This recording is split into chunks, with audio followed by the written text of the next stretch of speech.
Boa noite, a paz do Senhor Jesus Cristo. Louva a Deus pela vida dos irmãos, né? Ainda continuamos em isolamento social. É necessário que você ouça bem essa pregação, porque com certeza ela vai falar ao teu coração, assim como falou o meu coração. Abra sua Bíblia, por gentileza, em 1 Samuel, capítulo 2, versículo 12.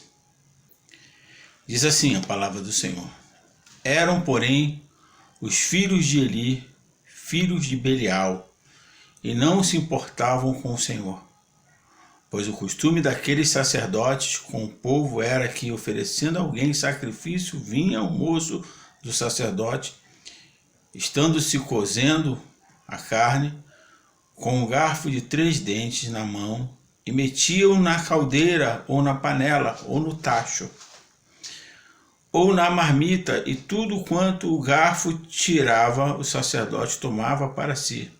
Assim se fazia todo o Israel que ia ali a Siló.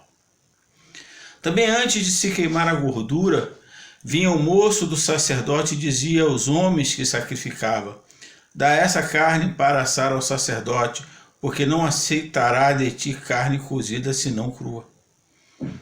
Se o ofertante lhe respondia: Queime-se primeiro a gordura, depois tomarás quando quiseres.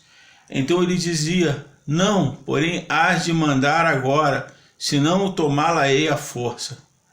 Era, pois, muito grande o pecado destes moços perante o Senhor, porquanto eles desprezavam a oferta do Senhor. Meu Deus e meu Pai, nos abençoa com a Tua palavra, fala aos nossos corações. Precisamos falar, Senhor, sobre ofertas a Ti. Hoje, quando falamos em oferta, as pessoas entendem mal o que é oferta a Ti. Mas que nesta noite, Senhor, Tu venhas tirar do nosso coração todo mau entendimento com relação às coisas que pensamos e deixamos pessoas colocarem em nossas mentes, Senhor. Usa, meu Deus, como instrumento em Tuas mãos para abençoar a Tua igreja, porque o sacerdócio, Senhor, é o que Tu queres da Tua igreja firme na Tua presença. A tua igreja sacrificando a Ti, a Tua igreja entregando em Tuas mãos o que é Teu. Mas a sociedade quer destruir a igreja, Senhor. Eles querem abater a Tua casa. Mas nós repreendemos no poder do nome de Jesus Cristo. E que Tu possas falar grandiosamente ao coração da Tua igreja. É o que nós Te pedimos em nome de Jesus Cristo. Amém.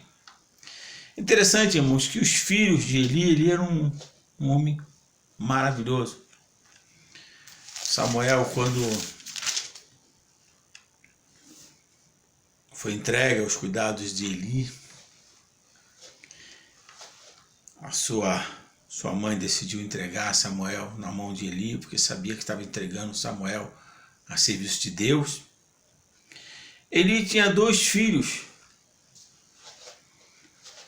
que o ajudavam no serviço da casa de Deus, né? E é engraçado, né, irmão, que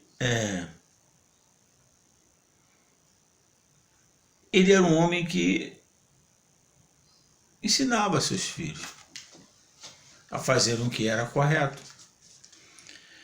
Mas quando seus filhos precisaram agir com os ensinamentos que o pai havia ensinado, Eli já estava idoso, já estava meio cego, ele estava já no final da sua carreira de sacerdote e profeta. E ali ele começou a deixar seus filhos agirem em seu lugar, né?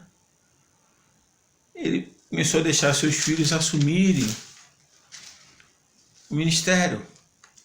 E eu louvo a Deus, irmãos, que eu creio que o ministério ele é chamado de Deus na vida da pessoa. Alguns me perguntam assim: pô, pastor, só é pastor, seu filho não vai ser pastor? Não, só se Deus chamar ele, porque se ele não for chamado por Deus, eu não vou.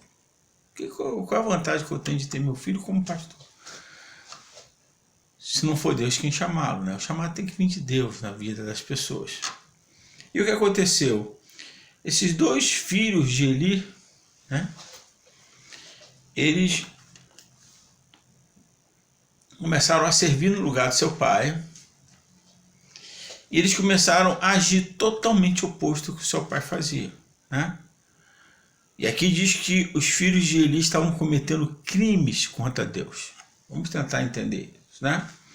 Eles são apresentados aqui como filhos de Belial. O que são filhos de Belial? Né? Estudando um pouquinho sobre isso, são pessoas desprezíveis, inúteis, ímpias. São pessoas que podem até ter alguma qualidade na sua vida, mas não tem qualificação diante de Deus. São pessoas desprezíveis, são pessoas que ignoram o que Deus quer da sua própria vida. E eles ali como sacerdote, eles estavam assumindo o papel de sacerdote, mas ignorando o conhecer a Deus, ou seja, eles não tinham experiência que justificasse o seu chamado, em suma. Eles ouviram falar de Deus através do seu pai, né? Mas eles não tiveram experiência pessoal com Deus, não tiveram aquele encontro real com Deus, a ponto deles ignorarem as coisas de Deus. Eu tenho falado muito nesses últimos tempos. Quando a pandemia passar, irmãos, só os firmes vão prevalecer na casa de Deus. Há pessoas que já estão saindo devagarzinho, já estão se apartando da casa de Deus. Por quê? Porque precisa ter experiência com Deus para permanecer firme, ofertando a Deus a sua vida. E é interessante é que eles conheciam o rito, eles conheciam a regra, eles conheciam o que o seu pai tinha lhe ensinado sobre Deuteronômio capítulo 18, né?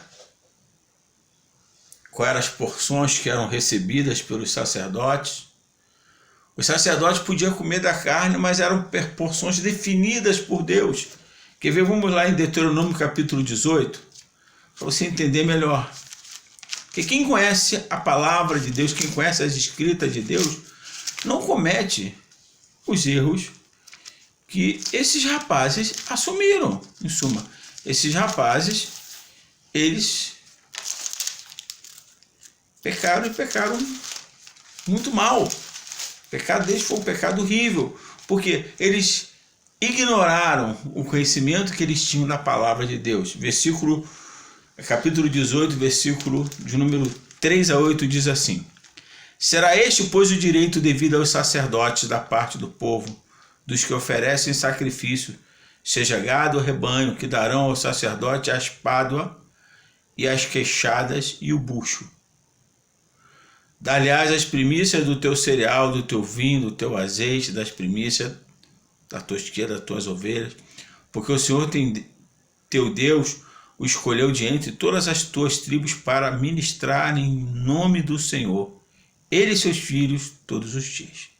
Então, Deus havia feito um acordo, né, com os sacerdotes. A família dos sacerdotes poderiam se alimentar, receberiam as ofertas, parte das ofertas eles podiam tocar, na parte das carnes só a espádua, as queixadas e o bucho, né, eles podiam mexer, mas no resto da carne eles não podiam mexer, porque as demais partes da carne foram separadas para Deus e não para ninguém. Ninguém pode assumir e ter aquilo que é de Deus.